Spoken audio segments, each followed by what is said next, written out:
Coffee with DD, coffee with Anu இந்த மாதிரியான நிகழ்ச்சிகள்லாம் நிறைய நம்ம கேள்விப்பட்டிருப்போம். அந்த மாதிரியான நிகழ்ச்சி நீங்களே உங்களோட பண்ணிக்கிட்டால் எப்படி இருக்கும்? காஃபி வித் யுவர் செல்ஃப், அதுவும் coffee with younger your self அப்படின்னா எப்படி இருக்கும்? டைம் மெஷினில் ஏறி நீங்கள் வந்து உங்களுடைய ஒரு 10 வருஷம் இல்லை 20 வருஷம் பின்னாடி போய் உங்களுடைய யங்கர் செல்ஃப் இருக்கும்ல, நீங்கள் சின்ன பையனாக இருக்கும்போது அந்த பையனை போய் பார்த்து அவன் கூட உட்காந்து காஃபி குடிச்சிங்கன்னா எப்படி இருக்கும்? இது வந்து ஒரு விபரீதமான கற்பனை. ஆனால் இந்த கற்பனை வந்து சமீபத்தில் ட்ரெண்ட் ஆச்சு. எல்லாருமே இதை செஞ்சு பார்க்கணுன்னு ஆசைப்பட்டாங்க. ஒருவேளை அப்படி நான் செஞ்சால் என்ன செய்வேன் அப்படின்னு எல்லாருமே எழுத ஆரம்பித்தாங்க. எல்லோரும் ஃபோட்டோஸ் போட்டாங்க, வீடியோஸில் பேச ஆரம்பித்தாங்க. இந்த ப்ராக்டிஸ் இருக்குல்ல, நீங்களே உங்களுடைய யங்கர் செல்ஃபை போய் மீட் பண்ணி அவங்களோட உட்காந்து பேசுகிறது அப்படிங்கிற இந்த ப்ராக்டிஸ் வந்து உலகம் முழுக்க பல சைக்கியாட்ரிஸ்ட்டுகளால் தொடர்ச்சியாக ரெக்கமெண்ட் பண்ணப்பட்டது. இந்த ட்ரெண்ட் வந்து திடீர்னு பரபரப்பாகி எல்லாருமே இதை பண்ணி பார்க்கணுன்னு ஆசைப்பட ஆரம்பித்தாங்க. இந்த விஷயம்தான் இன்றைக்கி நான் உங்களோட பேச போகிறேன். நான் உங்கள் மெட்ராஸ் மா கதிஷா. இது நீயே ஒலி பாட்காஸ்ட். தினமும் பல விஷயங்கள் பேசிக்கிட்டு இருக்கோம். இன்றைக்கி நாம் அப்படி பேச போகிறோம். அந்த விஷயம் coffee with younger your self அப்படிங்கிறது தான். இந்த ட்ரெண்டை வந்து எப்படி எங்கே தொடங்குச்சு அப்படின்னா, இது ஒரு இன்ஸ்டாகிராமில் போட்ட ஒரு கவிதையிலேருந்து தான் இந்த ட்ரெண்ட் வந்து தொடங்குது. ஜென்னா செசிலியா அப்படின்னு ஒரு கவிஞர், இளம் கவிஞர், அமெரிக்க கவிஞராக இருக்கலாம்னு நினைக்கிறேன். அவங்க வந்து டீப் இன் மை ஃபீல்ஸ் அப்படின்னு ஒரு புக்கு போட்டிருக்காங்க. அந்த புக்கில் ஒரு கவிதை இருக்குது. அந்த கவிதை தான் வந்து இந்த ட்ரெண்டுக்கே அடிப்படை. ஒரு கவிதை வந்து ஒரு ட்ரெண்டுக்கு அடிப்படையாக இருக்குது பாருங்கள். நம்ம ஊரில் வந்து இந்த கவிதை ட்ரெண்டுக்கு ஏற்ற மாதிரி நிறைய பேர் கவிதை எழுதுவாங்க. இப்போ மனுஷபுத்திரன் மாதிரியான கவிஞர்கள்லாம் ட்ரெண்டாக ஒரு விஷயம் போய்கிட்டு இருக்குன்னா அதை பேஸ் பண்ணி கவிதை எழுதுவாங்க. இங்கே வந்து ஒரு கவிதை வந்து ஒரு ட்ரெண்டையே உருவாக்கியிருக்கு. அந்த கவிதையில் வந்து என்ன சொல்லுறாங்க அப்படின்னா, அவங்களோட யங்கர் செல்ஃப் ஒரு 15 வருஷத்துக்கு முன்னாடி இருந்த ரொம்ப எல்லாத்துக்கும் பயப்படக்கூடிய, நிறைய பெயினை நிறைய ட்ராமாவில் இருந்த ஒரு தன்னுடைய யங்கர் செல்ஃபை போய் அந்த கவிஞர் வந்து மீட் பண்ணுறாங்க. மீட் பண்ணி அந்த யங்கர் செல்ஃபுக்கு ஆறுதலாக பேசுகிறாங்க. இன்றைக்கி நீ இவ்வளோ கஷ்டப்படுற இல்லையா, இது எல்லாமே ஒரு மேட்ராகவே இருக்காது. இன்னும் கொஞ்சம் காலம் கழிச்சு நீ இதுக்காக இவ்வளோ வருத்தப்படாத, நீ எதை பற்றியும் கவலைப்படாத அப்படின்னு சொல்கிறாங்க. அப்புறம் உனக்கு இருக்கக்கூடிய இந்த கனவுகள் வந்து நிச்சயமாக ஒரு நாள் நனவாகும், அதனால் அதை நம்பிக்கையோடு இரு அப்படின்னு இவங்க ரொம்ப அன்பாக போய் அவங்கக்கிட்ட பேசுகிறாங்க. பேசும்போது தான் இந்த கவிதையை சொல்லக்கூடிய அந்த கவிஞருக்கு வந்து ஃபீல் ஆகுது, தான் வந்து எப்படி இருந்தனா இப்படி ஆகிட்டேன் அப்படிங்கிற மாதிரி, எங்கேருந்து நம்ம எங்கே வரைக்கும் வந்திருக்கோம் அப்படிங்கிற அந்த ஃபீல் எல்லாம் அதுக்கப்புறம் தான் அவங்களுக்கு வருது. ஸோ இதுதான் அந்த கவிதை வந்து சொல்லக்கூடிய அந்த கருத்து.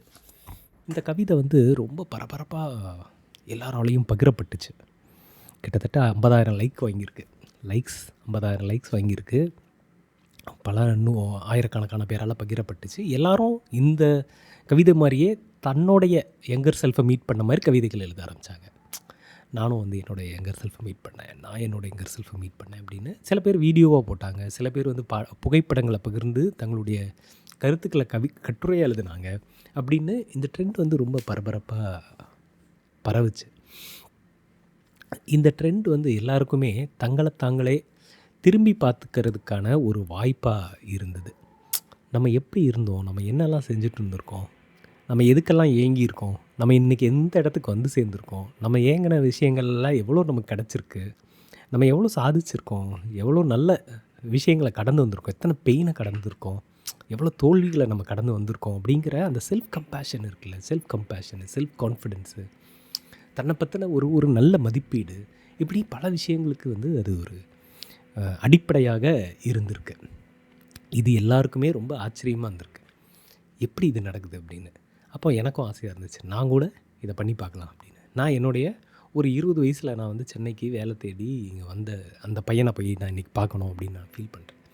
அப்போ அவன் கூட நான் உட்காந்தேன்னா நான் என்ன பேசுவேன், அவனுடைய கனவுகள் என்னவாக இருந்துச்சு, நான் இன்றைக்கி என்னவா வந்திருக்கேன், என்னவா நிற்கிறேன்.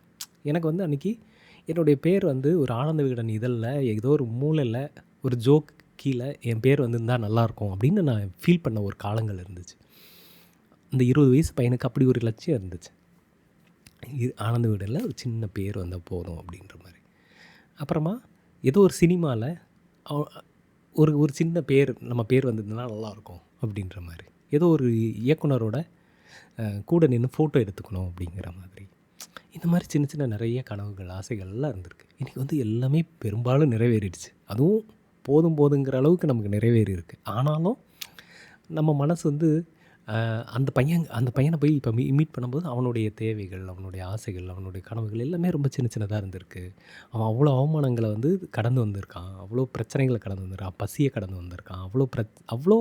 அப்போ எனக்கே நினச்சி கொஞ்சம் பெருமையாக இருந்தது. அட பரவாயில்லடா, நம்ம எவ்வளோ விஷயங்களை கடந்து வந்திருக்கோம், அவன் வந்து எவ்வளோ கஷ்டப்பட்டுட்டு இருந்திருக்கான், இன்றைக்கி நான் எவ்வளோ சௌகரியமாக வாழ்கிறேன், இன்றைக்கி எவ்வளோ நல்லா ஹாப்பியாக இருக்கேன், நான் வந்து எத்தனை தோல்விகளை கடந்து கடந்து வந்திருக்கேன், எத்தனை வீழ்ச்சிகளை வந்து நான் மீறி வந்திருக்கேன், இத்தனை முறை ஜீரோலேருந்து நான் ஸ்டார்ட் பண்ணியிருக்கேன் அப்படின்னு அந்த பையனை பார்க்கும்போது எனக்கு ரொம்ப பெருமையாக இருக்குது, எனக்கு ரொம்ப சந்தோஷமாக இருக்குது. என்னை பற்றி ஒரு உயரிய மதிப்பீடு வந்து எனக்குள்ளே உருவாக ஆரம்பிக்குது. இதை வந்து நான் மட்டும் இல்லை, நீங்கள் எல்லாருமே செஞ்சு பார்க்கலாம். இதை வந்து எப்படி லிட்ரலாக அதுக்காக வேண்டி ஒரு காஃபி ஷாப்புக்கு போய் உட்காந்துட்டு அங்கே 2 காஃபி ஆர்டர் பண்ணிவிட்டு எம்டி சேரை பார்த்து உட்காந்து பேசணும்னு அவசியம் இல்லை. ஆனால் நீங்கள் வீட்லேயே உட்காந்துட்டு ஒரு நோட் புக் எடுத்துகிட்டு உங்களோட யங்கர் செல்ஃபோட எழுதுங்கன்றாங்க. அவங்களுக்கு ஒரு கடிதம் எழுதுங்க, அவங்களோட பேசுங்க, உரையாடுங்க, எழுத்தின் வழியாக உரையாடுங்கன்றாங்க. கையால் எழுதுங்க, பேசுங்க, அவங்களோட பேசுங்க. நான் வந்து அதை ட்ரை பண்ணி பார்த்தேன். அன்றைக்கி வந்து எனக்கு என்னெல்லாம் தேவையாக இருந்தது, நான் எதுக்கெல்லாம் ஏங்கினேன், எதுக்கெல்லாம் நான் வந்து அழுதேன், எதெல்லாம் வேணும்னு நான் நினச்சேன், அதெல்லாம் இன்றைக்கி எனக்கு கிடச்சிச்சா, அதெல்லாம் எனக்கு கிடச்சதுக்கப்புறமும் நான் சந்தோஷமாக இருக்கேனா இல்லையா, அப்போது அதுக்கெல்லாம் நான் கிராட்டிடியூடாக இருக்கேனா, அதையெல்லாம் நான் கொண்டாடுறேனா, இந்த வாழ்க்கைக்கு நான் ரொம்ப அர்த்தமுள்ள வாழ்க்கை வாழ்கிறேனா அப்படிங்கிற கேள்விகளுக்கெல்லாம் எனக்கு வந்து அந்த யங்கர் செல்ஃப் கிட்ட ஒரு ஆன்சர் இருக்கிறத நான் இப்போ ஃபீல் பண்ணேன். அந்த யங்கர் செல்ஃபை பார்க்குறது அப்படிங்கிறது ஒரு 20 வருஷத்தை ஒட்டுமொத்தமாக திரும்பி பார்க்குற மாதிரி எனக்கு ஃபீல் ஆச்சு. நான் உட்காந்து எழுதி பார்க்கும்போது எனக்கு ரொம்ப ஆச்சரியமாக இருந்தது. என்னடா அது, இவ்வளோ விஷயங்கள் நம்ம பண்ணியிருக்கோம், இவ்வளோ விஷயங்கள் தாண்டி வந்திருக்கோம், என்னென்னமோ ட்ரை பண்ணியிருக்கோம், எவ்வளோ தோல்வி அடைஞ்சாலும் நம்ம வந்து அதை மீறி எந்திரிச்சு நின்று இருக்கோம் அப்படிங்கிற அந்த விஷயம் இருக்குல்ல, அது நம்ம எல்லாருக்கும் அதே மாதிரி ஒரு அனுபவங்கள் இருக்கும் கட்டாயம். நம்ம வந்து ரொம்ப எதிர்பார்ப்புகள் எவ்வளோ சின்னதாக இருந்திருக்கு. நம்ம தோல்வியில் இருந்திருக்கேன். நான் 20 வயசில் வந்து எனக்கு வேலை கிடைக்கல, இங்கிலீஷ் தெரியல, எனக்கு சரியான கான்டாக்ட்ஸ் இல்லை, என்னோடய எதிர்காலம் என்ன ஆகிடுமோ அப்படின்லாம் நான் பயந்துருக்கேன். அந்த பயங்கள்லாம் இப்போ போயிடுச்சு. ஆனால் அந்த பையன் வந்து அன்றைக்கி அவ்வளோ பயங்களோடு இருந்திருக்கான், அவனுக்கு அந்த குழப்பங்களோடு இருந்திருக்கான். அவனுக்கு வந்து எதுவுமே இந்த கண்ணை கட்டி காட்டில் விட்ட மாதிரி இந்த சென்னை நகரத்துக்குள்ளே சுற்றிட்டு இருந்திருக்கான். அதெல்லாம் வந்து எனக்கு இப்போ பார்க்கும்போது ஆச்சரியமாக இருக்குது. உங்கள் ஒவ்வொருவருக்கும் இதே மாதிரியான ஒரு யங்கர் செல்ஃபில் இருக்கும். அந்த ஒரு 10 வருஷமோ 15 வருஷமோ முன்னாடி இருக்கக்கூடிய அந்த யங்கர் செல்ஃப் இருக்குல்ல, அது அவனோ இல்லை அவளோ, அவளோட தேவை என்ன, அவளுக்கு என்ன தேவையாக இருந்திருக்கு, அவளோட போராட்டம் என்னவாக இருந்திருக்கு, அது எந்த மாதிரியான வழிகளை வந்து அவங்க கடக்க முடியாமல் கஷ்டப்பட்டுருக்காங்க. இன்றைக்கி நம்ம அதெல்லாத்தையும் கடந்திருக்கோம். அன்றைக்கி வந்து எவ்வளோ முக்கியமான பிரச்சனையாக நினச்சது எல்லாமே இன்றைக்கி ஒன்றுமே இல்லை அப்படிங்கிற மாதிரி இருந்திருக்கோம். எனக்கு 20 வயசில் வந்து ஒரு முக்கியமான பிரச்சனை இருந்துச்சு. எனக்கு வந்து ஒரு 20,000 கடன் வந்து ஒரு மிகப்பெரிய இமாலய பிரச்சனையாக இருந்தது அன்றைக்கி. ஆனால் இன்றைக்கி யோசிச்சு பார்த்தா இட்ஸ் நத்திங் அப்படின்ற ஃபீல் வருது. ஏன்னா அதுக்காக நான் என்னையே மாய்த்து கொள்ள தயாராக இருந்தேன் அந்த அவமானத்துக்காக. ஆனால் இன்றைக்கி வந்து அது ஒரு நத்திங்காக ஃபீல் ஆகுது. இந்த புரிதலை வந்து இந்த coffee with younger your self வந்து நமக்கு கொடுக்கும் அப்படின்றாங்க. எனக்கு அந்த புரிதலை வந்து இந்த coffee with my younger self இருக்குல்ல, அது வந்து எனக்கு கொடுக்க ஆரம்பிச்சிது. எனக்கு ரொம்ப பெருமையாக சந்தோஷமாக இருந்துச்சு.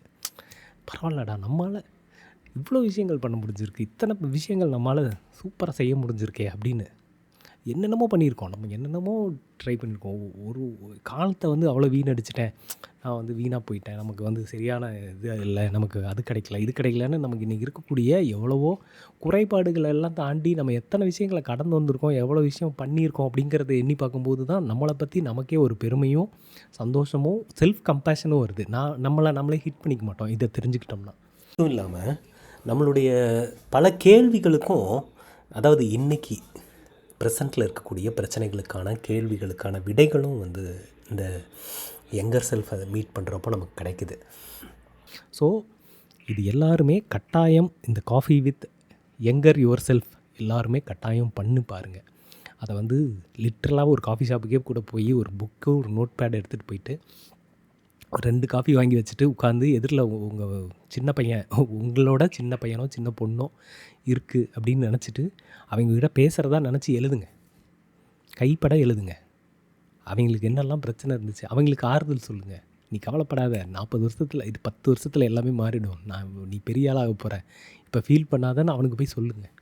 அந்த பாஸ்ட்டில் இருக்கிறவனை வந்து சந்தோஷப்படுத்துங்க. அதை பண்ணும்போது நீங்கள் ப்ரெசென்ட்டில் ரொம்ப சந்தோஷமாயிடுவீங்க, ரொம்ப கான்ஃபிடென்ட் ஆகிடுவீங்க, நீங்கள் ரொம்ப பெட்டராக மாறிடுவீங்க. ஸோ இதை நீங்கள் செஞ்சு பாருங்கள். செஞ்சு பார்த்துட்டு உங்களுக்கு இது ஒர்க் ஆச்சுன்னா எனக்கு கட்டாயம் சொல்லுங்கள். உங்கள் எங்கர் செல்ஃபுக்கு நானும் ஒரு ஹாய் சொல்லிக்கிறேன். ஸோ இதுதான் இன்றைக்கி உங்களோட நான் பேசணும்னு நினச்ச விஷயம். நாளை மறுபடியும் வேறு ஒரு நல்ல டாப்பிக்கோடு உங்கள் எல்லாரையும் நான் சந்திக்கிறேன். அதுவரை உங்களிடமிருந்து விடைபெறுவது உங்கள் மெட்ராஸ் மாங்க் அதிஷா. இது நீயே ஒலி பாட்காஸ்ட்.